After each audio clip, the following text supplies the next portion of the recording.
it's good to just use regular old cheap paper that you find anywhere around you. Here is some paper that I already allowed to soak, and it's already been worked out into fibers over here, and I allowed it to strain a little bit of the water away because you don't want to have it to where it's going to be too wet.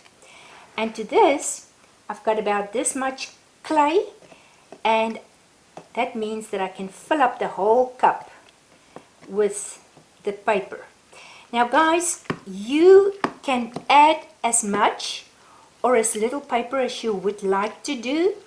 If you work with younger students, then it's worth it to use a little bit more paper in the clay.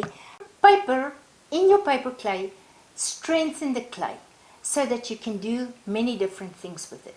You can use the clay as a soft plastic clay and put two pieces together. You can use a dry piece of clay and you can add wet clay to it.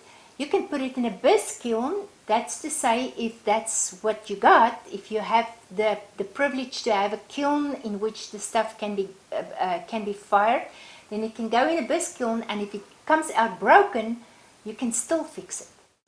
So here is our paper clay.